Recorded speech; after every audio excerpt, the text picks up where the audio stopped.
বিভিন্ন শ্রেণী পেশায় যারা রাষ্ট্রীয় সেবায় নিয়োজিত আছেন, সরকারি, আধা সরকারি, বেসরকারি, স্বায়ত্তশাসিত বিভিন্ন সংস্থায় যারা কাজ করেন, তাদের সকলের বেতন আমরা সমান করতে পারবো না। যার যে মর্যাদা অনুযায়ী তাকে বেতন এবং ভাতা দিতে সরকার বাধ্য থাকবে। তাদেরকে মর্যাদার সাথে দেশে তারা যাতে বেঁচে থাকতে পারে এবং নিজের সমস্ত যোগ্যতা উজাড় করে দেশকে যাতে সেবা করতে পারে, সেই সম্মানটুকু আমরা তাদেরকে দিতে চাই। যার সার্ভিস যত ঝুঁকিপূর্ণ, তিনি ইনশাআল্লাহ হবেন তত বেশি সম্মানিত। এর ভিত্তিতেই আমরা ইনসাফ কায়েম করব ইনশাআল্লাহ। সেই ইনসাফটা যখন বাংলাদেশে কায়েম হবে, তখন বাংলাদেশ হবে একটা চলন্ত উড়োজাহাজ। সেই উড়োজাহাজের ককপিটে অর্থাৎ ড্রাইভিং সিটে আমরা যুব সমাজকে বলবো, তুমি ক্যাপ্টেন, তুমি বসো, এই উড়োজাহাজ তুমি চালাও। আমরা গিয়ে পিছনে প্যাসেঞ্জার সিটে বসবো ইনশাআল্লাহ। তারা রকেট গতিতে এই দেশকে সামনের দিকে নিয়ে যাবে। পিছনের কোনো কাসুন্ডি নিয়ে এই জাতি আর কামড়া কামড়ি করবে না। এ জাতিকে আর বিভক্ত করার সুযোগ আমরা কাউকে দেব না। ঐক্যবদ্ধ জাতি, ঐক্যবদ্ধ বাংলাদেশ, এটাই আমাদের স্লোগান। তাই নিয়ে আমরা ইনশাআল্লাহ এগিয়ে যাব। এবার সেই ইনসাফের জন্য, ইনসাফের বাংলাদেশ, ঐক্যবদ্ধ বাংলাদেশ গড়ার জন্য দুটা ভোট। একটা হচ্ছে গণভোট। গণভোটে কি বলবেন? কি বলবেন? হ্যাঁ মানে আজাদি, না মানে গুলামি। আজাদি না গুলামি। প্রথম ভোটটা ইনশাআল্লাহ 12 তারিখ হবে হ্যাঁ। সবাইকে নিয়েই হ্যাঁ বিজয়ী হবে ইনশাআল্লাহ। দ্বিতীয় ভোটটা ওই যা বললাম, ন্যায় ইনসাফের বাংলাদেশ, দুর্বৃত্তদের হাত থেকে মুক্তির বাংলাদেশ, নতুন বাংলাদেশ।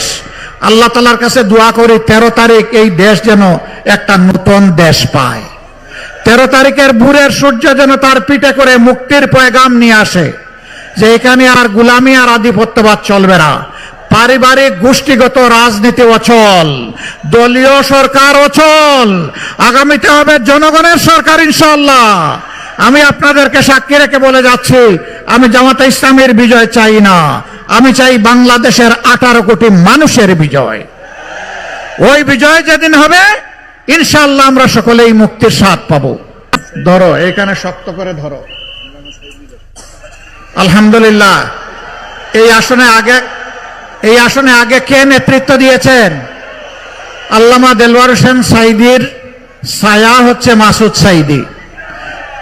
আল্লামা দেলওয়ার হোসেন সাঈদীকে আপনারা ভালোবাসতেন? কার জন্য? কার জন্য? মহান আল্লাহ তাআলার জন্য। ভাই বোনেরা, এবার তারই সুযোগ্য সন্তান, তারই মার্কা, তার সন্তানের হাতে তুলে দিলাম ইনসাফের প্রতীক দাঁড়িপাল্লা। ইনশাআল্লাহ লড়াই চলবে। ইনশাআল্লাহ 12 তারিখ বিজয় অর্জিত হবে ইনশাআল্লাহ। এরপরে পিরোজপুর 2, তার আরেক কলিজার টুকরা সুযোগ্য সন্তান, এদেশের একজন প্রসিদ্ধ আলেম, যিনি জামাতে ইসলামী পূর্ব পাকিস্তানের একসময় আমিরও ছিলেন। এরপরে বাংলাদেশ হওয়ার পরেও তিনি দায়িত্ব পালন করেছেন। এদেশের মানুষ ভালোবেসে 79 সালে তাকে নির্বাচিত করেছিল।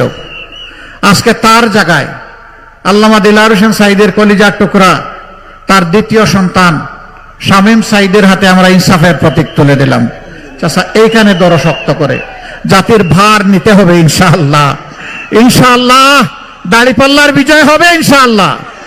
আপনারা সবাই দোয়া করবেন। এরপরে পিরোজপুর 3, এখানে শাপলার একটা পাতা আছে আর তার উপরে একটা কলি আছে। 12 তারিখ ইনশাআল্লাহ এটা শাপলা হয়ে ফুটবে ইনশাআল্লাহ। ধরো, শক্ত করে ধরো। আমরা, তোমার পুরো নাম? ডক্টর শামীম হামিদের হাতে আমরা পাল্লা বদলে এখানে তুলে দিলাম শাপলা কলি। এখানে পাল্লার একজন ক্যান্ডিডেট ছিলেন, রাত দিন তিনি কাজ করেছেন, জমিন চাষ করেছেন। তিনি এসে আমাকে সালাম দিয়ে বললেন, আমি এটা শাপলাকে সমঝে দিয়েছি। তিনি বললেন যে আমাদের 90% সম্ভাবনা ছিল। আমি বললাম 12 তারিখ 90 কে 100-এ নিয়ে যেতে হবে ইনশাআল্লাহ।